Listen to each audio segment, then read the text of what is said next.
I like how they work the tight end on a nice little under route there. And if you're going to give him that much space, he's not going to catch the football. He's going to run away from you a little bit, and that's exactly what he just did there, picking up extra yardage. He'll set up the screen to McCoy. 10 yards on the pickup there, and it'll be second down.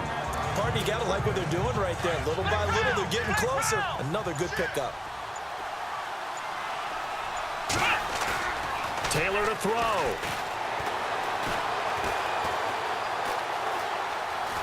Flushed out right.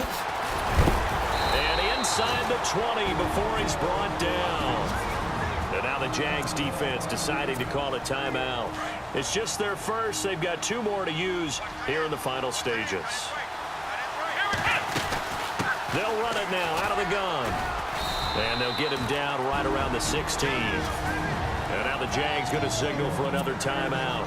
That'll leave them with just 1 remaining in this 4th quarter of play.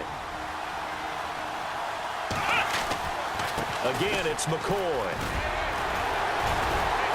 And now running left. And that's a touchdown as they've broken our tie here in the final minute of the 4th. I don't know how many more of these my heart can take, my man. I just don't know. Another big touchdown. Late in the game, they look like they're in control, but still, there's a chance. Block the extra point, go down and score, kick the extra point themselves. They can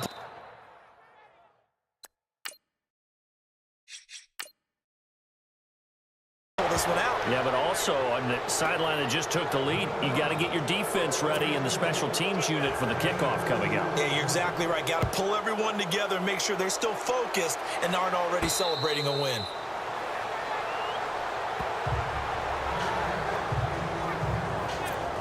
And out now comes Jacksonville as they get ready to go. They're down here in a 1-score game, but the time, it's a factor, but it's not a huge factor right now, is it? It's really not, because this amount of time gives them a chance to run their offense, to go through play sequences.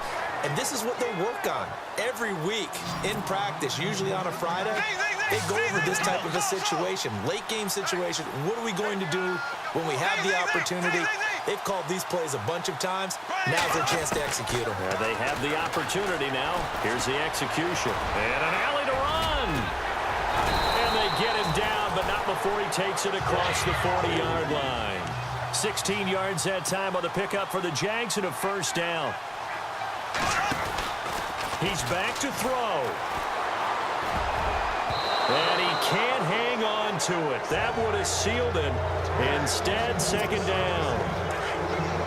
Nearly an interception. If that one's picked off, it's over. So a new lease on life, so to speak. A lot of times when you're in coverage, you're so focused on the man and the coverage that sometimes the ball, if it arrives, it surprises you. That may have happened to him in that situation. He's going to let it fly. And he gets in just in the nick of time, so they get the touchdown they need. Now they need a 2-point conversion to tie it. But they certainly aren't afraid to dial up the long ball, and fans dig the long ball. And they absolutely needed it, and guess what? They got it. How about that? And now a 2-point conversion away from tying this game up. One final try now for Bortles. And it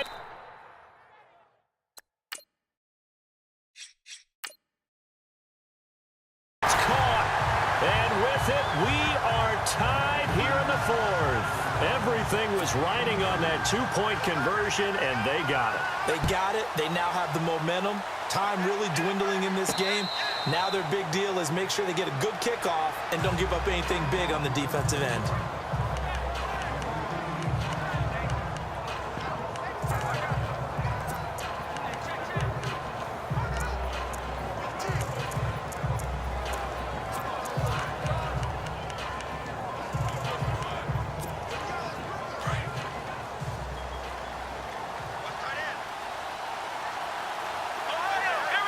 Looks like the defense in press coverage here. Here's Taylor. He's going to float this over the middle deep. And this one is incomplete. And here in overtime, if the team that receives the ball scores a touchdown, it's over. If they don't, we can still have some more football. That's exactly right. If they go down and kick a field goal, the other team gets a possession to either match it or score a touchdown to win the ball game. If both teams kick field goals, the next team to score wins. But if the receiving team throws a pick six or fumbles the ball and it gets picked up by the defense and they score, the game is over at that point. This will be taken in at the 1.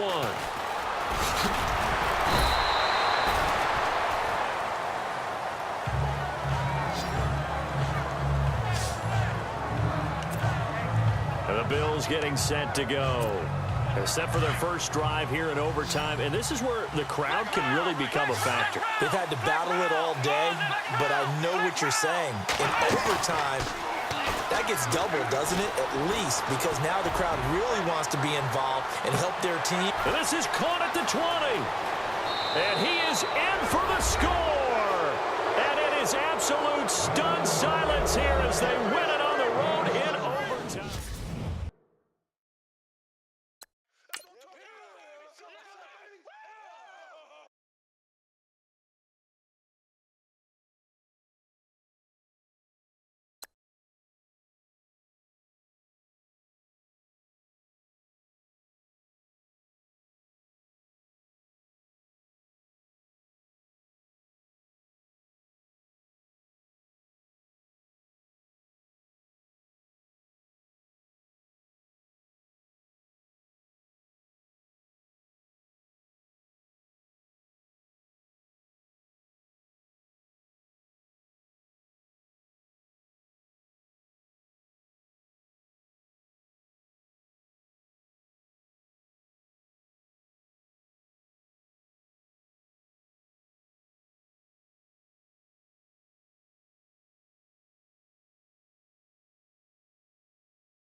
Hello, everyone. From a city that's played host to 10 Super Bowls, here's a look inside the Mercedes-Benz Superdome in New Orleans.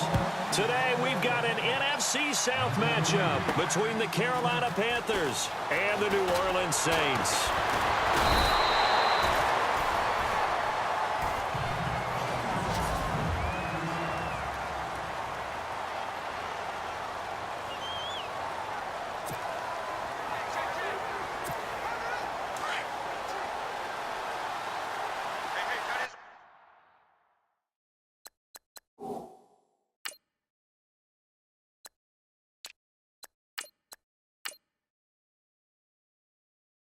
Watch tight end. Now a first down throw for Newton. And the tight end Olsen, right side. And down he goes, but he takes it up to the 40. 17 yards on the game's opening play and a quick first down. We've been together a little while now, partner. How often do we actually describe tight ends as nifty? Because that's what I think of when I see Greg Olsen on the field. His ability to run routes, create space and separation, and make those catches downfield. Yeah, sure consistent. The numbers the last couple years almost identical, and both over 1,000-yard seasons. And a nice carry there of 15 yards. That O-line, they cleared a big hole there on that run. The athleticism of offensive lines continues to evolve, and we're seeing it here. Not only are they controlling things right at the line of scrimmage, where they're able to get upfield to get to what we call the second and the third levels. You know, get to the linebacker spot, the secondary spot, getting all the way downfield with their blocking, which helps keep the running back clean. They'll try to continue that trend here this afternoon. Back to throw, Newton. And he'll dump this off to his running back, McCaffrey. And he's going to get this inside the 30. 17 yards on the pickup there, and the drive will continue. So many times you hear today's NFL described as a space game. Get your best players into space with the football in their hands. That's why sometimes you swing it out to your runner, get him out in the flat, and let him have a chance to make people miss an open field. And the tip there altered the ball flight, and it falls incomplete. It'll be second down. Back to the air, Newton on second down. He's going to take a shot for the end zone. Oh, he almost had it for the pick. A great chance there for the interception in the end zone. Instead, third down. This drive, which was going so smoothly, all of a sudden it's a little bit of a roadblock here with 2 straight incompletions. Yeah, apparently this defense has had enough. Apparently they're saying, no more. We're making a stand right here, right now. But it is 3rd and 10. They've got to get after him one more time. And they're getting him involved early. You feel like they saw something on tape, or they just have a sense with him because he's had a good week of practice or something in that area. But they want him involved, just as you said. They want him to touch it either in the running game or the passing game, but they must like the matchups they're getting. The decision to go for it pays off, and now they're set up 1st and goal. So an instance there of Cam being Cam. We know he can use his legs. And with that big body, it's hard to get him down, even if you get a clear shot on him. Plus, he moves it a lot faster than what people think. And boy, does he have fun playing the game of football. It'll be a loss of a yard, and that'll bring up a 2nd and goal. Got to give a lot of credit to the defensive front there.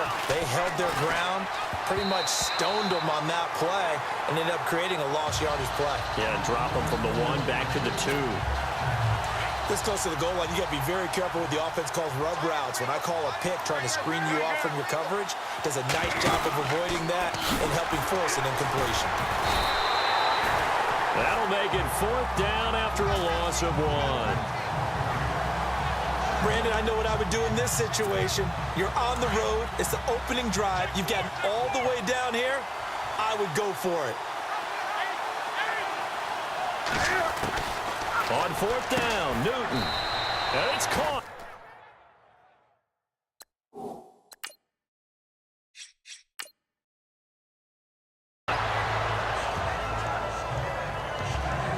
So, Charles, they wanted 7 on that opening drive. They didn't want to settle for a field goal. Felt like a tone setter. You know, that's what they were looking for because a lot of teams, they'll march it downfield, and when they kick the field goal, it almost feels disappointing, doesn't it? You have a nice drive. I think this team decided, guess what? No matter what, we're going for the 6, trying to put those points on the board and set them back on their heels. But unfortunately, that mentality did not work out. In his own end zone, it's Breeze. The catch made over the middle by Ginn. Ted Ginn's gonna go. 20. Touchdown, New Orleans. Ted Ginn, 98 yards. And the Saints have taken the early lead. Coming into the year, Breeze, 465 touchdown passes. Add another one to the total. You know, it's funny. I just talked with his college head coach, and he told me that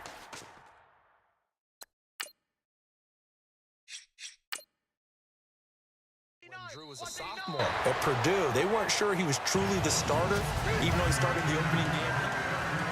Back here with Charles Davis, I'm Brandon Gaudin. We've had the kickoff to begin the first quarter. Now it's time for the second quarter kickoff, as we'll see one following the score on the final play before break. Weaving through traffic, and now he's free. He's at the 30, 10, and he will score. Touchdown, Panthers. Fozzie Whitaker, 101 yards. And the Panthers are a 2-point conversion away from tying up this football game. That was a special return, and it happened because he's a special returner. He has to have that approval.